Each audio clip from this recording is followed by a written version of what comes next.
The clock on Eva's bedside table ticked steadily, its rhythmic pulse weaving through the silence of her small room.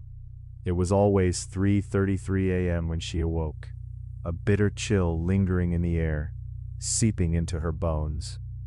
She would lie there, eyes wide, the dark corners of her room morphing into monstrous shapes, shadows that seemed to swell and recede with every flicker of her mind.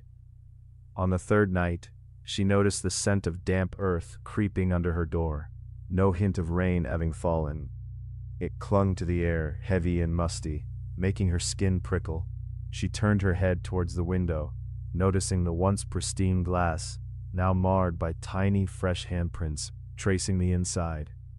They were smudged and pale, little fingerprints that didn't belong to her, and they seemed to grow warmer, alive with a purpose in the silence of her waking. With each sleepless night, the shadows played their tricks, warping her perceptions.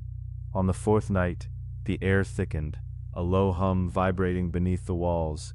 The sound thrummed like whispering voices, indistinct yet insistent, wringing her thoughts dry. The lamp flickered with a sudden urgency, casting erratic shadows that danced against the walls, like phantoms desperate to escape. On the seventh night, she finally gathered her courage and ventured down the corridor to the living room, each creak of the floorboard beneath her weight sounding like a warning. As she stepped into the dim light, a gust of frigid air rushed past her like a lurking predator. The glass coffee table had shattered, fragments glimmering like ghostly stars scattered across the floor, their edges gleaming with a deep, unsettling black that absorbed the light rather than reflecting it. Then, in the corner of her eye, she caught movement. A figure materialized in the gloom, a gray, hazy shape, barely there yet overwhelmingly present, hovering just beyond the threshold of the room. The figure cast its hollow gaze upon her, its mouth opening in a silent wail that echoed through her mind, twisting her reality.